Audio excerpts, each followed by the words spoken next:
Honestly, though, certainly it's a tremendous honor and privilege to be here this evening. So many great memories being in this gym. Games we won, games we lost, but so much fun and so important to me. And I can't say how much it has been so warming to be part of this because of the people involved and reuniting with people from 30 years ago. And I really like the pictures because it really proves that at one time I was young. And I like that. Part of the honor certainly is without question the fact that I come in with a great class. And having observed the class last year and coaching with Mike Janda and so many of the other individuals that were there that you knew, it was truly an honor and a privilege. But with Ralph Sacra, Ralph, I can remember when I first came here and before scrimmages in football, we would sit out there and talk about, well, if we had an all-time Jesuit team, who would be on that team?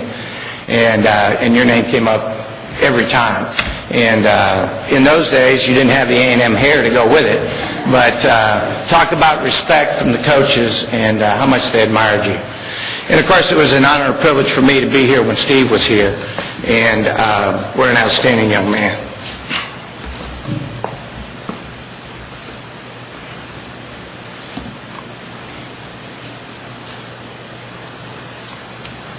And, with Steve, his biggest attribute was not his athleticism, it was his leadership. And, of course, the acorn doesn't fall far from the tree. Mike was inducted last year in Bel Air's Hall of Fame. And Mike has...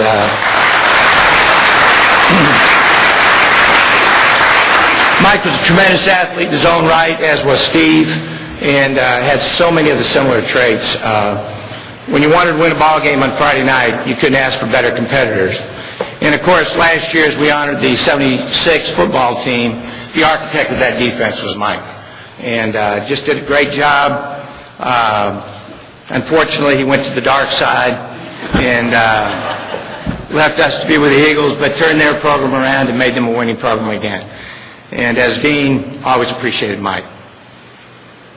And certainly to come in on a time when my 76-77 soccer team is here and is just unbelievable. And I will talk about them later because it was such a privilege to coach them. And I don't know whether really it was a blessing or a curse to coach that team because, as a coach, you're supposed to gradually work your way up to the mountain and have to spend a lot of years looking for that great team that's the ultimate and the pinnacle of coaching profession. And when you start at the top, everything after that's downhill. And that was a team to really be proud of. And, of course, that year was a great year, Billy. 7 state championships out of 9 sports. And I read Father Lehart's article earlier, and I can't tell you how proud I am of Jesuit today. But it was a special time, too, to be in this school in those days as well. Distinguished category, I wonder about that. I look in the mirror and I see the gray hair and I figured that was probably the reason. But then I looked a little further, I said, well, who else is in the distinguished category? And it was Brother Casey. And I realized, in athletics, discipline is so important. And then it dawned on me why. Brother Casey has given out the most Saturday PHs in the history of this school. And I gave out the second most. So we know why we're 1 and 2. But in all seriousness, it's not about that. Schools are not about brick and mortar. They're about the people in the institution. And that's what makes Strike Jesuit so special in my life and the life of my family. Now, having said that, Father Lehart, there's some pretty nice bricks around here today. And I certainly appreciate that. The school has certainly changed in many ways, but always the Jesuit traditions at the core of the school. But really here we're tonight to talk about athletes and coaches in the athletic program. And when I was in my first job, I was coaching in San Antonio at Blessed Sacrament Academy. And at our banquet, my second year, young ladies gave me not a poem, but a statement. And to me, that statement, which still hangs in my office today, really speaks about athletes and coaches. And it says, it's not the critic who counts, not the man who points out how the strong man stumbled or how the doer of deeds could have done them better. The credit belongs to the man who is actually in the arena, whose face is marred by dust and sweat and blood, who strives so that his place shall never be with those cold and timid souls who know neither victory nor defeat. When an athlete steps out there with his coach by his side, those are the challenges that make young men into real men in life. And the Jesuits have always understood that. And so, when I came here, and we won 7 state championships, and I look at the Tommy Nolans, and I look at the Jerry Martinez and the Mike Jandis, and the Larry Hargets, and Larry's still coaching. He owes me a tape. He's coaching girls, and he borrowed a tape from me last year, and he still has it.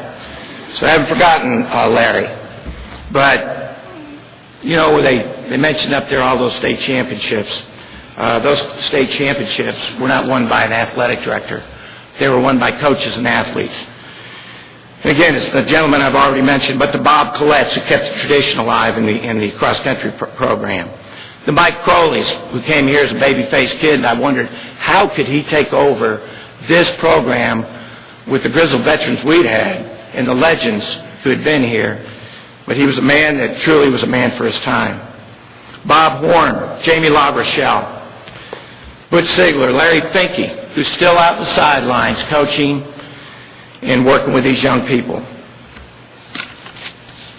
What I really, too, admire, though, is that Strike Jesuit still has that same legacy of excellence. And when I talk about Billy McDonald, Billy was one man I had to chase long and hard to come our way from Friendswood High School. And as Strike Jesuit moved into the UIL and truly changed the focus of the athletic program in so many ways, Billy was there guiding the program, leading the program, and working with the public schools to make sure it happened. And so when we talk about last year and the tremendous amount of excellence that we found in the program, and go back to 76 and 77, it's hard to compare years. But you can always say Strike Jesuit's about excellence in everything they do. And I think Billy has truly brought them forward in that way, as well as a continued excellence in administration, and Richard Neville, again, a guiding hand in the back. Last year, with all the accomplishments, you talked about Mike Novelli, and a record was broken, and Mike is a legend in the school for what he did. It's still all about the Magus, about more, about demanding more. And I chuckle because at St. Joseph's High School today, when we talk about our grad, you find all the Jesuit grad model in place. This year we're in our capital campaign, and it's Imagine More. It goes back to the Magus. It goes back to all my experiences here, those that have been so important in my life, and for all of you, and all the athletes and the men and women who've been part of my life, and the ladies in that back row over there at that table who've given so much to Jesuit. Thank you very much.